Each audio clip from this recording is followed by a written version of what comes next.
Assalamualaikum warahmatullahi wabarakatuh. Alhamdulillahi rabbil alamin. Wassalatu wassalamu ala nabiyyina al-karim Sayyidina Muhammadin wa ala alihi wa sahbihi wa dhurriyyatihi wa ummatihi ila yaumiddin wa ba'd. Saudara-saudariku sebangsa setanah air, dimanapun kita semua berada, kita bersyukur pada Allah Subhanahu wa Ta'ala, khususnya yang telah menganugerahkan segala bentuk ketentraman dalam kemerdekaan yang telah kita jalani sampai dengan detik ini dalam kehidupan berbangsa, bernegara.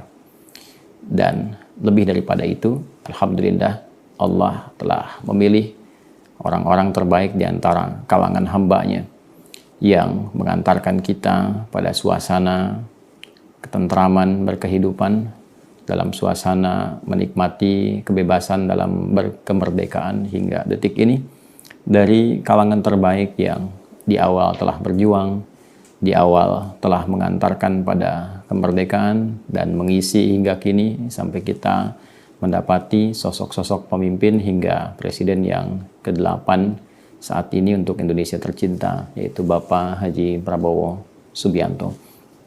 Untuk itu, yang pertama kita mohonkan kepada Allah Subhanahu wa Ta'ala, seyogyanya di antara sunnah berkehidupan kita berdoa, memohon semoga para pemimpin kita, presiden kita, dan seluruh jajarannya ditanamkan oleh Allah rasa cinta mendalam kepada rakyatnya, beriring dengan kesehatan, kebaikan, dan kemuliaan dalam memimpin negeri dan rakyat Indonesia.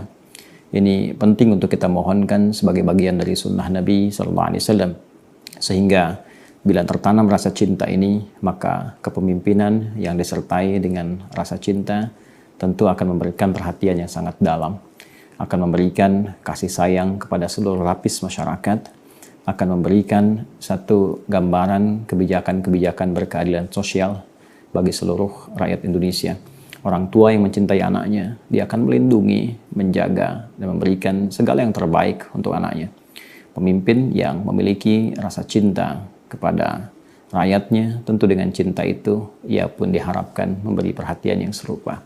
Dan semoga Allah menanamkan pula pada diri kita rasa cinta terhadap para pemimpin dan orang-orang yang menyertainya, sehingga dengan hubungan cinta kasih yang baik ini kita semua akan harmoni dalam menjalani kehidupan berbangsa dan bernegara. Itu diantara makna sabda Nabi SAW, khiyaru a'immatikum man tuhibbunahum wa yuhibbunakum. Para pemimpin terbaik itu ialah orang-orang yang Anda cintai dan mereka pun mencintai Anda.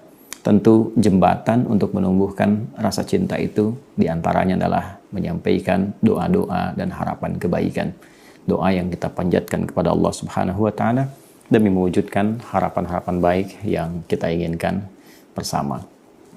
Teman-teman, alhamdulillah seperti kita ketahui bahwa baik presiden dan turunan kabinetnya, menteri, wamen, dan staf-staf terkait yang terpilih tentunya saat ini ada di puncak kegiatan retreat di Lembah Tidar di Akmil, Magelang. Dan tentu secara linguistik retreat itu berarti menyendiri dari keramaian untuk menghadirkan ketenangan dalam kontemplasi, menghadirkan gairah-gairah baru yang dalam bahasa Arab itu disebut dengan tahannuf atau juga sering dikatakan dengan berkhalwat.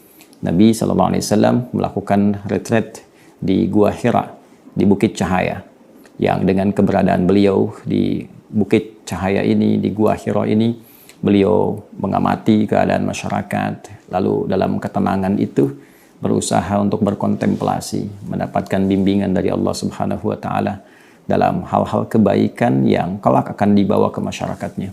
Sehingga hasil dari retreat yang berlangsung di Gua Hira itu membawa satu ide-ide cemerlang yang dibimbing oleh wahyu, kekuatan spiritual yang menghadirkan kesehatan mental. Jadi ada akal yang sehat, ada jiwa yang sehat, dan juga ada badan yang sehat. Secara fisikal, secara intelektual, secara spiritual, semua sehat. Jangan lupa jarak dari rumah Nabi SAW ke Jabal Nur, Bukit Cahaya itu kurang lebih sampai 5 kilo. Ke atasnya sampai ke Gua Hira kurang lebih sampai 700 meter. Saya pernah naik sampai ke puncak itu dan melihat setidaknya ada 5 bukit yang harus dilalui. Bila kita tarik ke masa lalu yang tidak ditemukan fasilitas kendaraan seperti sekarang, tentunya jarak itu akan ditempuh dengan jalan kaki. Keadaannya tentu tidak sama dengan kini. Ini memberikan isyarat yang kuat bahwa fisik Nabi sehat. Dengan retret itu, fisiknya menjadi sehat.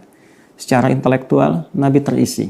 Bahkan bimbingan wahyu pertama yang turun kepada beliau adalah pembuka segala jenis wawasan, membuka segala kedalaman pengetahuan di cakrawala yang bisa dijangkau. Iqra bismi rabbikal ladzi khalaq. Nabi diminta untuk membaca. Nabi diminta untuk mengikuti bacaan, bimbingan, dan pedoman dalam menata kehidupan masyarakat sehingga melahirkan pola kehidupan madani yang berperadaban, mencerahkan, berkemajuan. Saat yang sama, beliau pun mendapatkan cahaya dalam dirinya, sehingga melahirkan kekuatan spiritual. Kekuatan spiritual ini akan menjadi penting karena akan melahirkan satu karakter yang disebut dengan karakter moral. Yang kita harapkan lahir dari situ, satu yang kita sebut sekarang dengan integritas. Ada kekuatan moral, itu baik bagi mental, dan akan melahirkan satu integritas yang kuat. Jadi retret itu bukan hanya menguatkan fisik, bukan hanya kita berlatih untuk disiplin dari bangun sampai dengan istirahat secara fisikal, tapi juga bagaimana memanage sisi intelektual supaya memiliki ide-ide baru.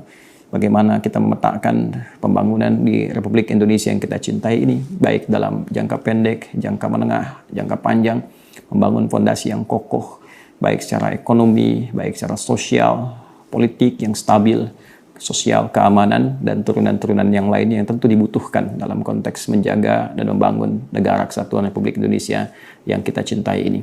Pun demikian, yang terpenting tadi yang kami garis bawahi adalah sisi spiritual. Dari karakter moral itu akan tercipta nuansa integritas yang kuat.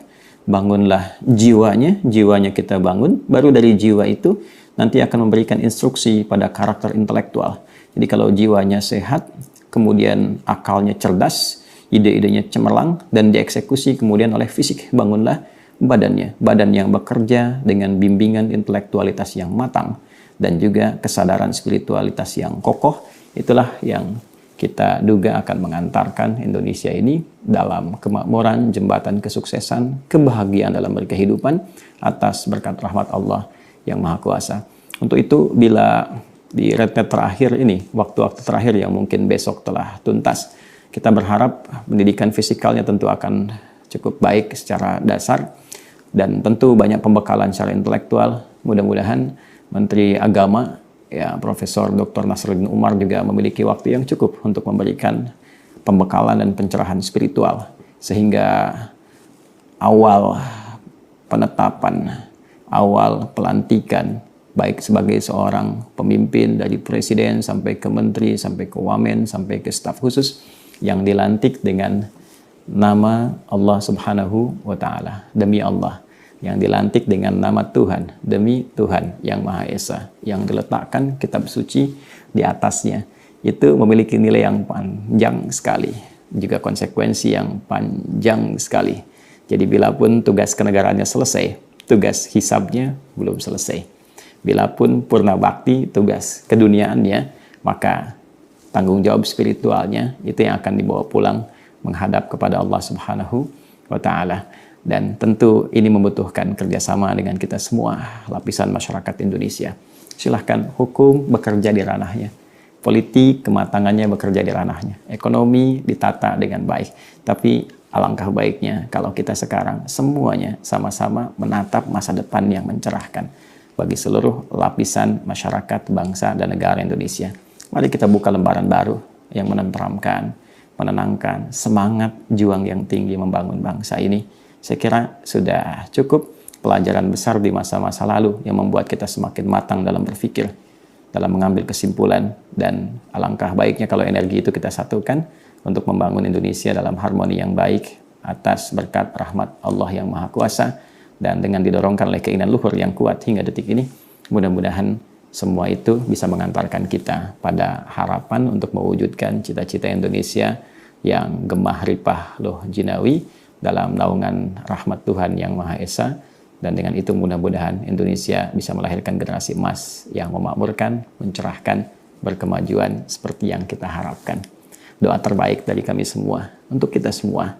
Dan mudah-mudahan sekali lagi, seluruh unsur kepemimpinan dan kita semua, rakyat Indonesia, diberkahi oleh Allah. Maafkan saya kalau ada yang kurang berkenan, tidak lain hanya untuk harapan kebaikan kita semua. Adi Hidayat. Assalamualaikum warahmatullahi wabarakatuh.